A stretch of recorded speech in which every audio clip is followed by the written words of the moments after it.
It was the best of times. It was the blurst of times. This isn't Dickens. We're talking about Dickens instead. Welcome to Not Just Any Book Club, the best episode so far, because we're talking about Charles Dickens. Hooray! Yes, the Charles Dickens that you've heard so much about and probably never read. Yeah. I am Justin, and I voluntarily, willingly read the book A Tale of Two Cities. But I, Pierce, read the book Great Expectations. This is a book club where we read the book, and I will say that Charles Dickens, he has earned an interesting place in literary history, is probably the most prolific author to ever come out of the UK, England, right? Yes. Yeah. What? I'm like, yeah, was he Spanish? Was he French? Was he Russian? I don't know. No, I'm just kidding. I knew it. Don't worry. Brain fart. And he was known for making serialized novels, considering how popular he was, prolific. Everybody read him. If you weren't part of Dickens' little fan club, you were not reading. And basically, he popularized. We also got to describe what Dickensian is. Can't forget about that. But he was popular around the masses for writing about political causes. He wrote about the poor, and he also appealed to the rich.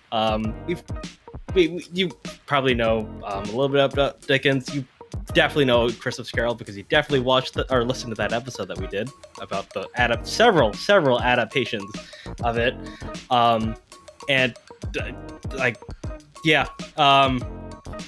Despite being a prolific author, he's also incredibly difficult to read because he wrote around the Victorian era, and oh my god, are his books Victorian because they're nigh incomprehensible by today's standards without a little bit of a guide, which I tried to do without until this is way too much.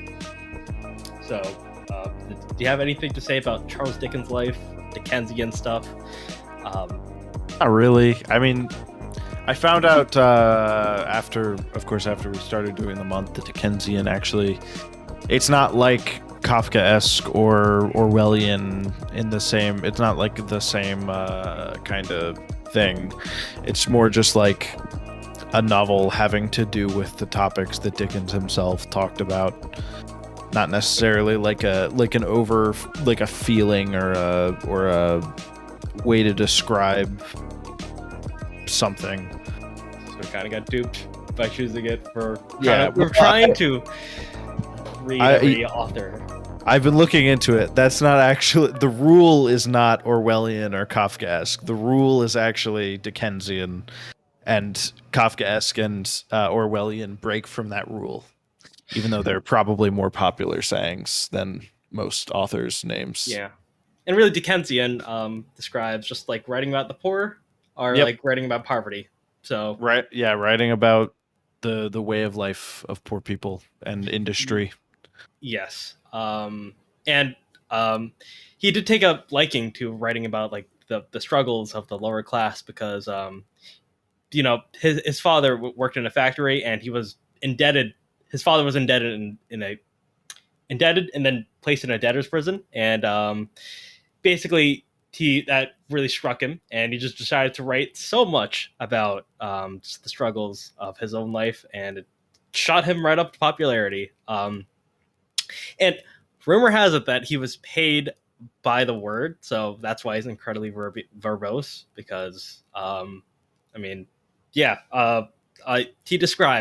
perhaps over-describes things in ways that perhaps could be succinctly described in probably like 2 words. He takes 20 instead. Not that that's bad. It's a stylistic choice. Probably something that I thought I would enjoy it because I like Shakespeare. I love Nabokov. But this was just too much. I don't know why this was the most popular one, the most popular author of his time. Probably because there's nothing better to do. I just couldn't really do it. But if you're looking for the tropes that really define Dickens, one, he popularized serialized novels. So basically, to keep readers entertained, he would drop them weekly, and basically keep the discussion very lively by just like keeping them on cliffhangers. And I think I don't know if he's the one that invented it, but he's certainly the one that like really popularized it, because a lot of these chapters just end in cliffhangers, and you're just supposed to discuss and wait next week for it. So yes, he did popularize that. Um, and a lot of it has some biting satire. Like he, a lot of his characters are caught in some very strange, very unlikely situations that are very coincidental. But that's it's part of the charm of Dickens. He's known for his humor and wit, and especially present in the writing, especially in the observation of society, and sometimes the satirical. Mostly making the rich out to be, or the wealthy out to be, just aloof and very just greedy. So there's that too. Um, so yes, and also I know I'm rambling here, but because it was written in installments, he would listen to feedback and also listen to like just like what people were talking about and predictions. So he would adjust very fine tune his work to be reflective of that. So sometimes it gets crazy. We don't know what books get crazy because we haven't read all of Dickens, but of course we've got a very good impression of him. Yeah, I would So, hope so. In 500 pages. yes, please. Well, yeah. I guess who wants to start here? Who wants to talk about their Dickens book that they probably maybe understood less than 100% of? I can go first, Justin. Okay. So I read Great Expectations, which is probably his. Um, I won't say most well known because all of his works are super well known, but probably I would say the one that I've heard about the most when you like talk about the best of Dickens. This is always thrown in there. I feel like, Yeah. and part of that is probably because it is actually a departure from some of the things that makes Dickens. It's he deconstructs a lot of the like rags to like the plots that even he uses, rags to riches, mysterious benefactor. He kind of deconstructs those plot lines, and the main character is not like an Oliver Twist where they're kind of simple-minded but very very good people. Pip, Philip, whatever his last name is, I can't remember. They call him Mr. Pip, so I don't remember his last name. He is very intelligent, and he probably is a little selfish, and he has some character flaws that I don't think you would probably see in David Copperfield or Oliver Twist. Anyhow,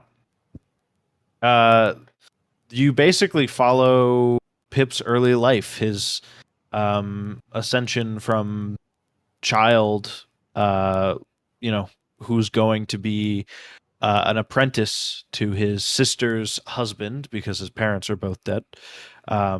His sister's husband, Joe Gargery, who is a blacksmith. He's going to become his apprentice soon. You watch him go from that child into lucking into fortune. He has some kind of benefactor who he's not allowed to ask about.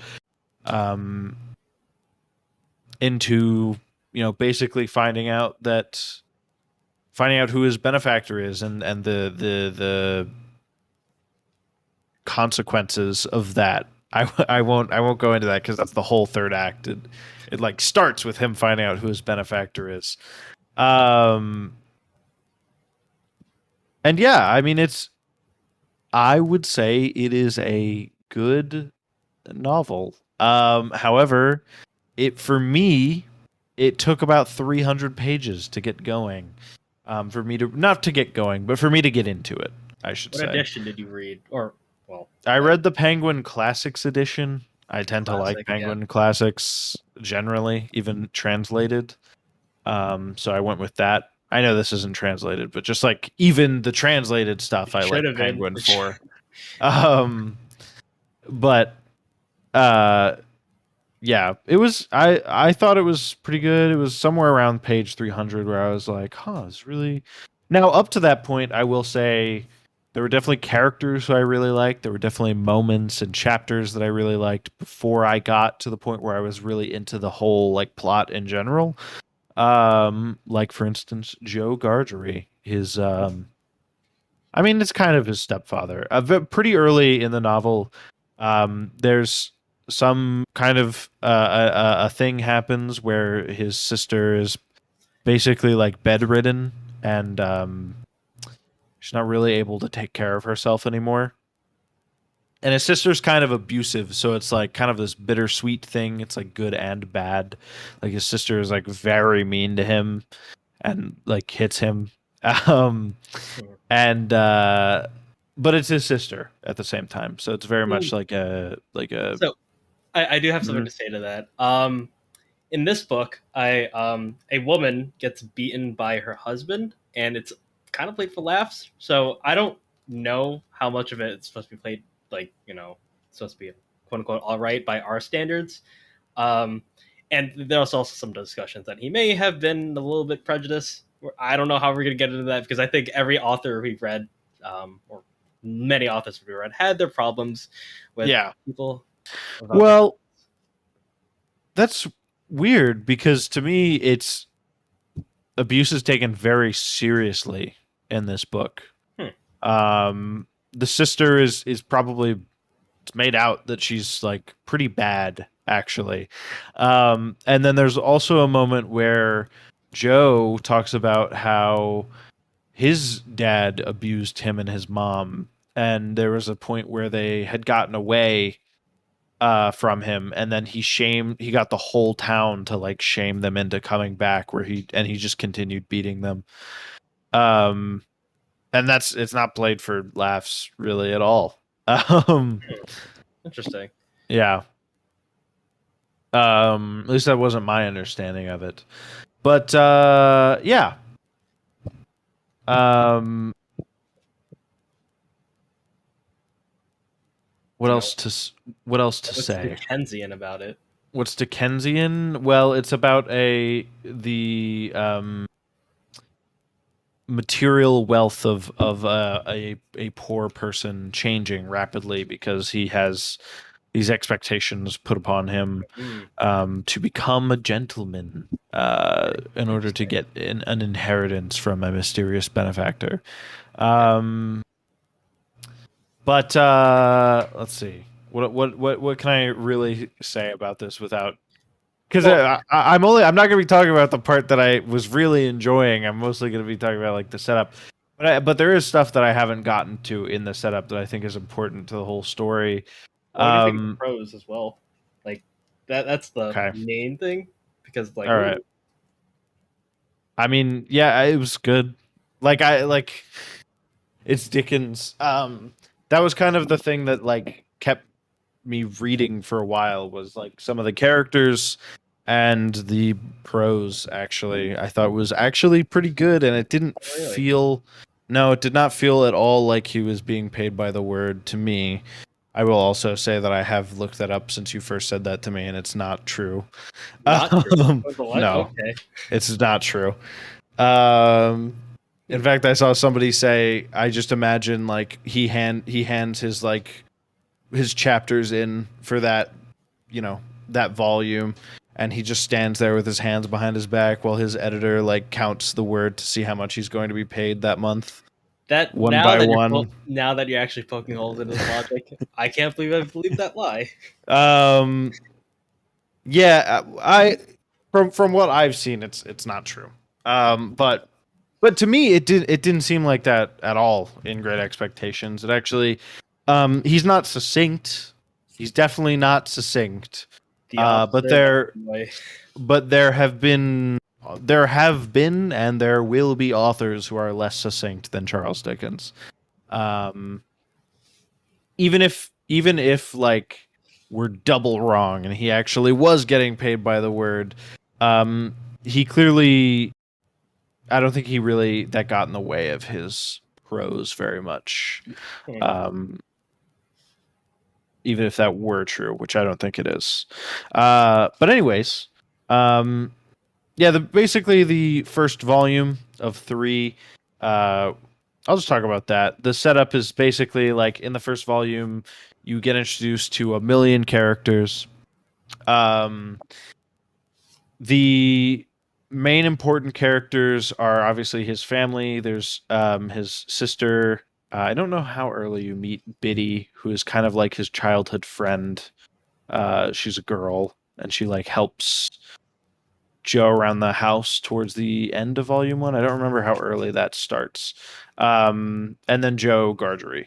Um, and then you also meet Mr. Pumblechook and another gentleman, and these two are like, I don't really know exactly what they do. I think they just the sister likes keeping them around because they make her feel fancy. I don't know what their relation is to his family. I was actually kind of confused about that. Like, who are these people? Because later, Mr. Pumblechook, after Pip falls into these great expectations, Mr. Pumblechook takes like credit for getting him to that station in life. Like he's like, I raised him since he was a boy with his sister, and I helped him, become this gentleman that he is now, which is not true at all. Mr. Pumblechook didn't really teach anything to Pip at all. So I don't. It was just very. It was like I understood the purpose of Pumblechook, especially as it got later, where it was like, oh yeah, he's the guy who takes credit for somebody else's doings. And he's made out to be like bad, like Dickens is saying that's bad. And he gets like some bad stuff happens to him because he's taking credit for Pip's doing. um Anyhow, those are the important characters on that side. But two other important characters are Estella and Miss Havisham. Miss Havisham is I think she's a wealthy seamstress in the area, who owns like a manor, and they basically, Miss Havisham invites Pip to come play at the manor with Estella, and Estella is so beautiful, and Pip falls in love with Estella, but Estella is of like a higher station than him, so it will never be, and she's mean to him. But there's there's one point where he gets into a fight with a boy, and she lets him kiss her on the cheek. Um, and then the other really memorable thing that's important from that part of the book that you really get introduced to, is he Pip randomly stumbles across a prisoner who's escaping from like a prison barge that's going down the river nearby. And he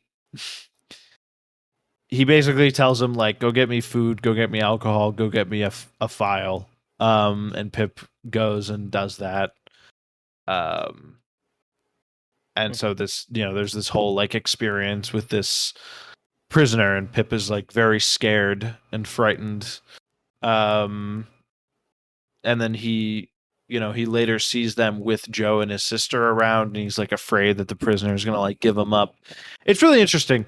I will say the first volume I did enjoy probably more than the second, because at the end of the first he learns that he has this mysterious benefactor, and then we go into the second volume and it's like him climbing in station and stuff, and it's there's some good moments, but it's I don't know. Nothing, not much of it really pulled me in, like I said, until page 300, outside of probably Joe Gargery, and when Miss Havisham first like showed up in the book, uh, and the whole experience with the prisoner. Like basically, like there were things in the book, and then it's like a lot of other stuff that probably has to do with the things that I like, and that's why I kept reading, but it's not like actually any of the moments that I enjoyed. But yeah, Great Expectations was pretty good. Do you think you're going to be reading more Dickens? No, not anytime soon. Dickens will probably be on my TBR for the foreseeable future. Maybe I'll come back again. I thought Great Expectations was pretty good. So like, I'll give it another shot at some point probably, Mm. but Great Expectations was not my favorite novel ever. Is this going to be a blanket statement for like Victorian literature of the time? I mean, I'm sure there's a Victorian literature book out there that I would enjoy. Um, I have yet to read a Victorian literature book that I really, really enjoyed. Great Expectations is probably my favorite of that era that I've read so far. Um, but nothing to the level of like modernist literature, which I love me some modernist literature. You know that anyone who listened to the show knows that it's my favorite era. Sorry, Jane Austen So fans. um, but uh, yeah. Well, I feel like you would kind of know what my feelings are about A Tale of Two Cities, which is a book that takes place before and during the French Revolution. I The most I knew about the French Revolution was from the oversimplified video, which I think actually does succinctly explain it. So if you want a summary of what goes on there, my God, because are the two cities the city before and after the revolution? you think that you think Is that, but it's not. it's not really?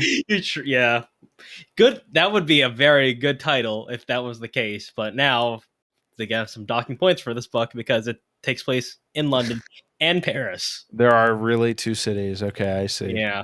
Yep. Uh, yeah. It takes place before and during the French Revolution. And kind of in the background, you see the wheels turning for the French Revolution. Like, what's happening. It tells kind of like a love triangle between like Lucy and this doctor and who's this other guy. And who is the and Cruncher, I think. Um, yeah. And usually I hate love triangles, but here I think it was used really well because again, it was set against the backdrop of some really chaotic stuff. And if you're really looking for something like that in movie or play form, check out the movie Cabaret, which I've been begging Pierce to watch, but he hasn't watched it yet. Um, but yeah, it's one of those things where I really like the stuff in the background that's happening, or really just like because the historical implications of everything. Because the French Revolution is basically a revolt against the the basically the higher ups of the Monarchy. royalty. The Yeah, the monarchy. monarchy. Yep. There we go. I was trying to figure out that word. Because of just very bad conditions. Someone's blowing fireworks outside my house. Sorry. Um, yeah, and you're seeing some injustices happen, and some people are incredibly nasty, and it's insane. Like I don't know, like there's a scene where a guy is on a carriage, he accidentally hits a little child, and the father starts running up and saying, "Oh my god, you hit my child!" And the guy, because he's royalty, doesn't really care, just flicks him a coin and just goes on with his life, just to show you how terrible of a person he is. And I think it really draws a distinction between black and white because it shows that, well, I'm guessing for this for Dickens, people in the higher up power are usually shown to be buffoons or very just evil, malevolent people, and people at the bottom they're just suffering because of these unfair conditions. And that's what I really did enjoy about this, just the stuff in the background. Because once the revolution starts going in like the last act of the book, it starts really going. I think Dickens really ups his prose here because the way that he describes the guillotine and the terror that people feel um, of like everything that's happening is absolutely just brilliantly written. And also, fun fact: this is one of two period pieces of Dickens, and I think I forgot what the other one was, but I think this is the only one that's kind of set in a different country as well. And this is very notable because around this time, in knowing that he was in England, they probably didn't have the best view about French people because France and England they love to butt heads and they're not really friends. And here, I forgot what book he takes inspiration from, but but he did read a bit about Thomas Carlyle's The French Revolution, a history, and that book, the history of that book, it's a history book, and posited that the revolution was an elemental eruption of the human spirit when pushed too far. And he does actually take a look at like both sides of the conflict, but really sides with the underbelly, which of course is classic Dickens, which I don't know how common that was at the time, but yeah, some of it's a little bit dated, and how it portrays some people, but like it actually, in a way, kind of progressed for the time. And also, it really does show how terrifying the reign of terror was, because yeah. Anyways, I know I'm gushing about the background, but like it is very well done. And I yeah. Anyways, the plot. It's a love triangle, and it's told through many coincidences, just like something that can't really happen just jeopardizes the main characters even more, which is something that I usually don't really like, because it just feels like it can only happen in fiction. There's no way this could be happening in real life. I feel But like the coincidences thing might be a Dickensian trope. yes, Because Great Expectations was laden with coincidences. Everyone's related to one another somehow. Yeah. Yeah, and that is absolutely true. Some identities get revealed. The thing about Dickens here, and this is my first rodeo. Well, not really my first rodeo with Dickens, because I've read A Christmas Carol, which I was able to understand almost fluently. Actually, really enjoyed the prose. Here it was a little bit too much. There are some characters that go by two names, and I was not able to tell who. There's a doppelganger, and sometimes they tell that same character acts like the other character in disguise.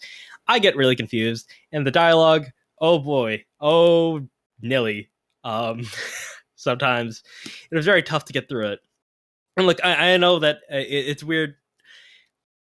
We are an impressions podcast, not a literary analysis podcast. So we're not going to give you the cutting edge literary analysis of. Well, sometimes we do. Sometimes we if we really enjoy if we Yeah. really enjoy a book, we will. But I don't think either of us really enjoyed Dickens enough to take that dive. Yeah. Which, yeah.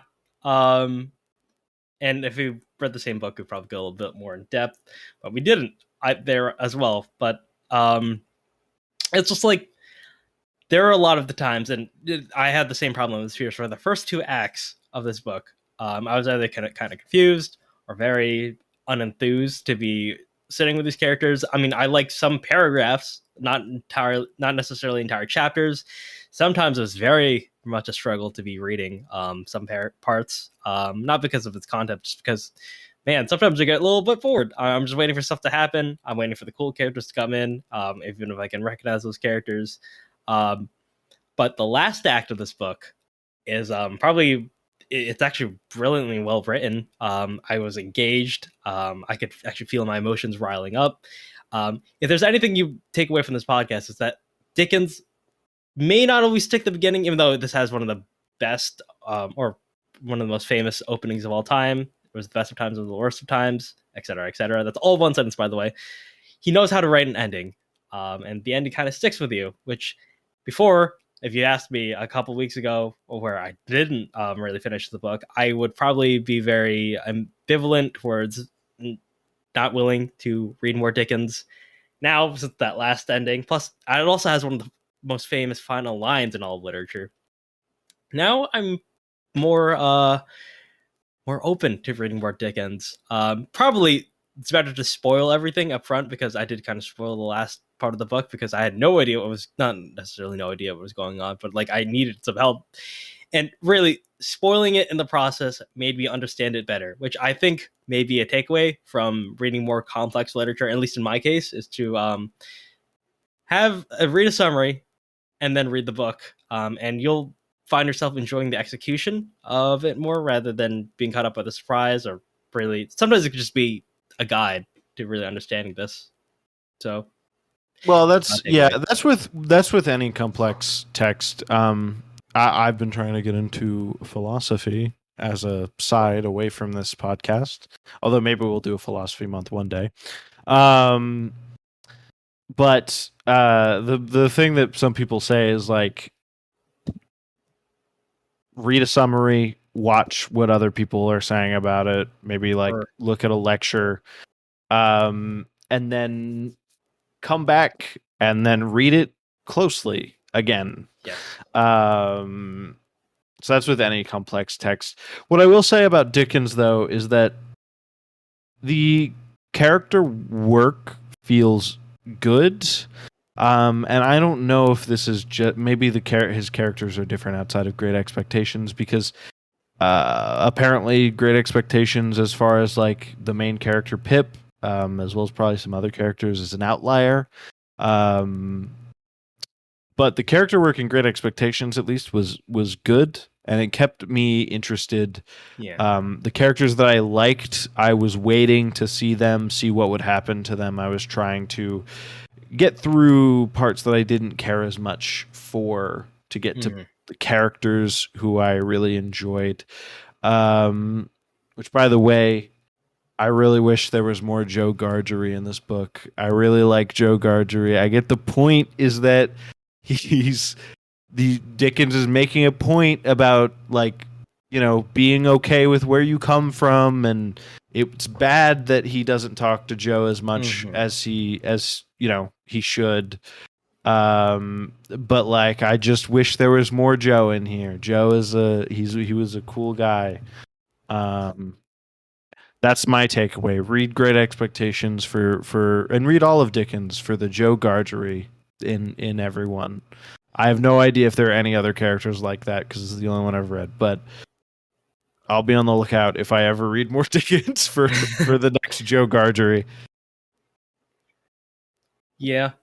I don't really have a standout character for Tale of Two Cities. I think maybe Lucy is the closest to my favorite character, but she was, I don't know, nothing really stands out. Again, I think the character here is the setting, and I think that really stands out to me. That's probably, I mean, that sounds accurate from what I've heard about A Tale of Two Cities. Yeah. Wow, we've hit an awkward silence in the podcast. Yeah. We don't have anything else to say. Maybe this is what happens when we don't read read stuff that either of us like. I didn't not like it. I just didn't care for it. It's not something that I would read for fun. The book existed in our minds, and I'm not going to walk away from this like remembering too many passages or really any moments. I'm like, I don't regret reading this book, but yes, the way that I look at Dickens and the way that I looked at finishing Great Expectations is that it's kind of like life homework. You know, it's like you should read Dickens. You should read Great Expectations, because they're like the novels. Like, Dickens is like the novelist in English, at least. So it's like you can now say that you've read him. Yes. Now you can say it. Now you can be like, check that off the list. You know, I've done the thing that like tons of people say that you should do, and now I can say that I've read Charles Dickens. And yeah, I don't regret it. It's good. It's good. It's good. I mean, but also don't be afraid to put down a book you don't enjoy. But yeah. I mean, I was tempted a few times, but I pushed through, and now I can officially say that I read this bad boy. I don't think we're selling it very well. There are things to like in both of our books, I think. You got to push through the things you don't like. I think a thing that I saw online recently, which I've actually kind of taken to heart at this point, is don't be afraid to like read faster. Like, understand that if there's a part that's really boring and you're not getting, and you're tempted to put it down anyways, why not try and read faster? And then maybe like you get to a point and you're like, oh, that did sound interesting. Let me go back and reread that, because, you know, maybe I skimmed through something that it was actually interesting. Or maybe you'll read faster, not getting all the details, and then you'll get to a point that you do find interesting, like the next chapter, or just like a few paragraphs down or whatever. It's good to look at the historical context of the book. Finish your thought. I was just saying, like, don't be afraid to put a book down that you don't like. Also, don't be afraid to push through a little bit. If you don't like it, like, use a tactic where you don't have to read every single word super closely, just to get to parts you do enjoy for something that you quote unquote should read. Yeah. It's good to look at the historical context surrounding the book and like what it influenced, and this was basically what I did with just movies. Now I'm a movie aficionado. I'm not going to go on a big tirade over here, but that's what I did with just old movies. And now I really do enjoy old movies. Now I'm trying to know as much about books as I do about movies. It's been a scattershot in its success. I don't want to say that I've crossed out entire eras or genres, but man, sometimes am I just not really feeling it. But reading its historical context, why it's so appreciated, even looking up a literary critic, I was like talking about this book for its significance. I know that we said that you can read this for bragging rights, but no one's gonna fact check you if you say you did, but you really didn't. Yeah, people are gonna be like, I see you skimmed page 152. Or you listen to Not Just Any Book Club's episode on Charles Dickens. Yeah, and that's where you get all of your information from about it. Yeah, it is good enough. I agree. And on that note, next month, we're announcing right now. Next month, we will be going from one kind of wordy and a little bit difficult to read author to Cormac McCarthy. Another, I don't know how wordy he is, but he is somewhat difficult to read. Very much so. It's a redemption arc for me. Because Justin's already tried this author. But so we're going to do that. You can also join us for Bookends, where we'll be watching the famed movie by the Coen brothers, No Country for Old Men. I don't know why I forget I just blank on that for no reason. He's an old man. And yeah, follow us on Twitter at NotJustAnyPod for information on this show, as well as our other one on Tabletop RPGs, Not Just Any RPG. Please give us a like, a rating, follow, whatever it is on whatever platform. Really appreciate it. Please. And yeah. Yeah. By the way, we timed this really well because Cormac McCarthy is releasing 2 books come the fall. One of them's called Goodbye, and the other one's called Prometheus. But he's also actually releasing 2 books. We timed it very well. Oh, first book in 16 years. I actually did not know that's his books weren't called that. I was looking it up, but I was just gonna. I was like, Goodbye, and then you said Prometheus, and I was like, oh, I got him. Yeah. The new